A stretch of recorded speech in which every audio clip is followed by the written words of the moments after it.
After studying this module, you shall be able to know about the polymerase chain reaction and its forensic importance, real-time PCR, multiplex PCR, primer designing for multiplex PCR, application of PCR techniques in forensic science. Let's start with the introduction. Polymerase chain reaction, also called as the PCR. Kary-Mulliez and the members of the human genetics group at the Roche Molecular Systems first described this technique in 1985 due to the ability of the PCR to make millions of copies of a particular DNA sequence in just few hours. It has revolutionized molecular biology. Kary-Mulliez was awarded with Nobel Prize in Chemistry in 1993 for the invention of PCR. It would have been impossible to analyze many forensic samples without the ability of making millions of copies of the DNA samples. Most of the time, the DNA sample obtained are limited in quality and quantity. Obtaining a concentrated and clean sample is not possible. Since PCR amplification technology is sensitive, rapid and is not limited by DNA quality like other techniques such as the RFLP, that is restriction fragment length polymorphism, etc., it is well suited for forensic DNA sample analysis. A thermal cycler is used to carry out the PCR amplification of target DNA sequence. The real-time polymerase chain reaction, that is quantitative PCR. It is a technique which monitors the amplification of targeted DNA molecule during PCR in real time. This monitoring of DNA molecule during real time makes it different from the conventional PCR. It can be used qualitatively, quantitatively or semi-quantitatively. Quantitative real-time PCR is also known as the qPCR. Detection of PCR products in real-time PCR is done using two methods. First, the non-specific fluorescent dyes intercalating with double-stranded DNA. Second, the sequence-specific DNA probes containing oligonucleotides labeled with fluorescent reporter. Fluorescent reporter helps in detection after hybridization of probe with its complementary sequence. In real-time PCR, the sample is illuminated with the beam of light of a particular wavelength to detect fluorescence emitted by the excited fluorophore. Heating and cooling of samples is performed by thermal cycler. A series of temperature changes takes place in the PCR process which are repeated 25 to 50 times. This technique can be used either non-specific fluorochromes or the hybridization probes. The real-time PCR with double-stranded DNA binding tides as the reporters. The double-stranded DNA in PCR binds to the DNA binding tie which causes fluorescence. Fluorescence intensity at each cycle increases with increase in the DNA product during PCR. The dye will bind to all the PCR products including non-specific PCR products. This binding prevents accurate monitoring of intended target sequence. The same preparation of reaction is done with real-time PCR along with the addition of fluorescent double-stranded DNA dyes. The intensity of the fluorescence is measured after each cycle of the real-time PCR. The fluorescence can be seen only if the dye binds to the double-stranded DNA, that is the PCR product. A pair of primers are needed to carry out the amplification reaction in the real-time PCR. The fluorescent reported probes. Complementary DNA sequence to the probe is detected using the fluorescent reporter probes. Specifically, it is significantly increased in the reported probe. This technique can be used in case of other double-stranded DNA as well. Monitoring of several target sequences can be done in the same tube using differently colored labels, fluorescent probes in multiple assay. The interference caused by the primer dimers is also avoided due to the specificity of this technique. This method relies on a DNA based probe with a fluorescent reporter at one end and a quencher of fluorescence at the opposite end of the probe. Detection of fluorescence cannot take place in case of a close proximity of the quencher to the reporter. 5 to 3 exonuclease activity of the Taq polymerase breaks the probe, which leads to the breakdown of the reporter quencher proximity. This breakdown allows unquenched emission of fluorescence. This fluorescence can be detected after excitation with a laser.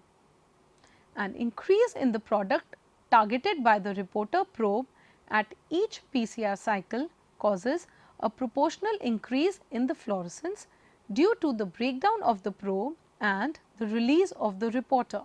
Following steps are performed in this technique: preparation of the PCR reaction master mix and addition of the reporter probe. Annealing of both probe and primers to the DNA target is carried out during the reaction. The primer initiates the polymerization of the new DNA strand. Degradation of the probe due to 5-3 exonuclease activity of the polymerase takes place as the polymerase reaches the probe. This degradation separates the quencher and the reporter, thereby increasing the fluorescence. Real-time PCR is used to measure the detected fluorescence. Determination of quantification cycles in each reaction is done by analyzing the geometric increase corresponding to exponential increase of the product. The fluorescence reporter probes in the first figure are in intact probes. Reporter fluorescence is quenched. In the other figure, the probes and the complementary DNA strand are hybridized and reporter fluorescence is still quenched. In the third stage of the diagram, during this PCR probe, the probe is degraded by the Taq polymerase and the fluorescent reporter is released. Let us now discuss the various forensic issues. There are various applications of PCR in the field of genetic analysis. PCR can be used for pathogen identification, mutation analysis, template quantification, gene deletion analysis, high throughput SNP genotyping, linkage analysis, diet analysis, RNA detection, and even in forensic analysis. To discriminate one person from the entire world population, genetic fingerprinting is used. Isolation of minute samples of DNA from the crime scene are compared with the suspect sample or the DNA database. PCR helps in the amplification of the DNA, thereby giving conclusive results. DNA fingerprinting is also used for paternity testing, in which an individual is matched with their close relatives. Testing of the DNA from unidentified human remains is done and then compared with parents, sibling, or any close relative. Multiplex PCR is one of the most commonly used method in forensic science. Let's study multiplex PCR. Multiplex PCR is a widespread molecular biology technique for amplification of multiple targets in a single PCR experiment. In a multiplexing assay, more than one target sequence can be amplified using multiple primer pairs in a reaction mixture. As an extension to the practical use of PCR, this technique has the potential to produce considerable savings in time and effort within the laboratory without compromising on the utility of the experiment. The different types of multiplex PCR. Multiplexing reactions can be broadly divided into two categories. First, the single template PCR reaction. This technique uses a single template which can be a genomic DNA along with several pairs of forward and reverse primers to amplify the specific regions within a template. Second, multiple template PCR reaction. It uses multiple templates and several primer sets in the same reaction tube. Presence of multiple primers may lead to cross hybridization with each other and the possibility of mispriming with other templates. The primer designing parameters for the multiplex PCR. Designing of specific primer set is essential for the successful multiplex reaction. The important primer design considerations described below are key to the specific amplification with the high yield. First, the primer length. Multiplex PCR assays involve designing of large number of primers, hence it is required that the designer primer should be of appropriate length. Usually, the primers of short length in the range of 18 to 22 bases are used. Second, the melting temperature. Primers with the similar TM, that is the melting temperature preferably between 55 to 60 degrees Celsius are used. For sequences with the higher GC content, primers with a high melting temperature, that is 75 to 80 degrees Celsius are recommended. A variation in this melting temperature of between 3 to 5 degrees Celsius is acceptable for primers used in the pool. Third, the specificity. It is important to consider the specificity of design primers to the target sequences while preparing a multiplex assay, especially since competition exists between multiple target sequences are in a single PCR reaction tube. Fourth, avoid the primer dimer formation.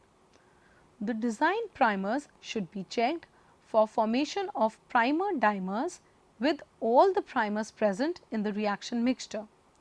Dimerization leads to a reduced yield and a non-specific amplification. All other parameters are similar to the standard PCR primer design guidelines. The advantages of this multiplex PCR. First, internal controls. The potential problems in a simple PCR include false negatives due to reaction failure or false positives due to contamination. The false negatives are often revealed in multiplex assays because each amplicon provides an internal control for the other amplified fragments. Second, efficiency. The expense of reagents and the preparation time is less in multiplex PCR than in systems where several tubes of uniplex PCRs are used. A multiplex reaction is ideal for conserving costly polymerase and templates in short supply. Third, indication of template quality. The quality of template may be determined more effectively in multiplex than in a simple PCR reaction.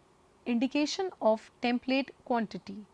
The exponential amplification and the internal standards of multiplex PCR can be used to assess the amount of a particular template in a sample. To quantitate templates accurately by the multiplex PCR, the amount of reference template, the number of reaction cycles and the minimum inhibition of the theoretical doubling of product for each cycle must be accounted. The advantages we have studied.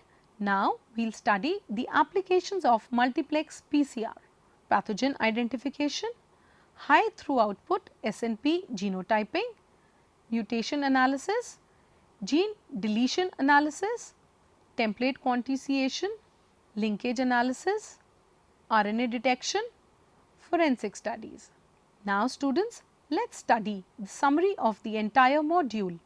Carey Mulliez and the members of the human genetics group at the Roche Molecular Systems first described this technique in 1985.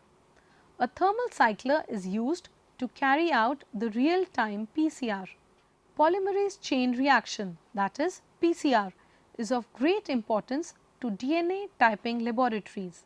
PCR DNA amplification technology is sensitive, rapid and is not limited by the DNA quality like other techniques such as the RFLP, which is the restriction fragment length polymorphism.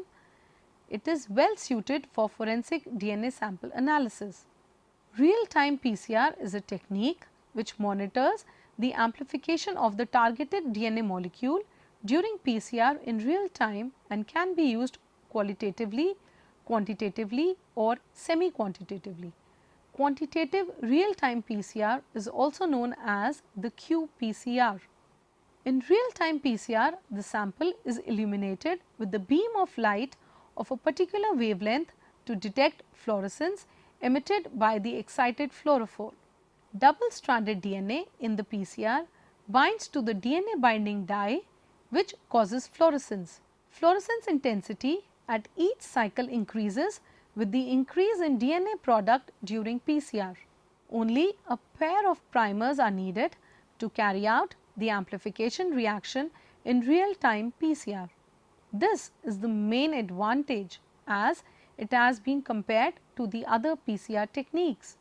Complementary DNA sequence to the probe is detected using fluorescent reporter probes.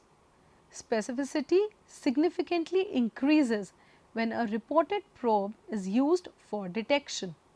An increase in the product targeted by the reporter probe at each PCR cycle causes a proportional increase in fluorescence due to the breakdown of the probe and the release of the reporter. By addition of more than one primer set to the reaction mixture, more than one region can be copied simultaneously by the polymerase chain reaction. When two or more regions of DNA are amplified simultaneously, then it is known as the multiplex PCR or multiplexing. Since in multiplex PCR, several primer annealing events occur simultaneously without interference from each other, it becomes more of a challenge than the single plex reactions.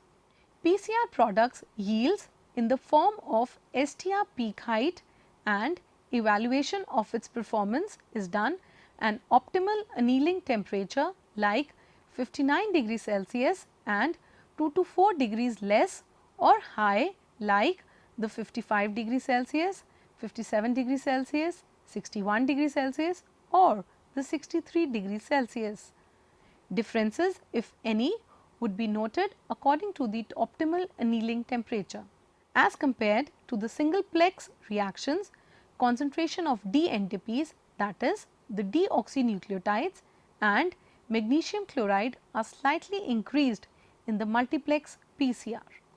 Using PCR or subsequent analysis of PCR products, mutations and small deletions in genes can be detected by multiple assays. Various type of mutations like point mutation, 4-base deletion, etc. can be detected using multiplex reactions. For mapping, disease linkage, gender determination and DNA typing, repetitive DNA polymorphism are multiplexed. For estimating diseases, linkage multiplexes of close repeats are used, whereas for identification of individuals, chromosomally unlinked repeats are used. Using PCR analysis for bacteria is advantageous since culturing of pathogen is lengthy or sometimes impossible. Multiplexes of bacteria help in distinguishing the species or strains of the same genus. To indicate the presence of phylogenetically or epidemiologically similar or environmentally associated bacteria, an amplicon of sequence is included.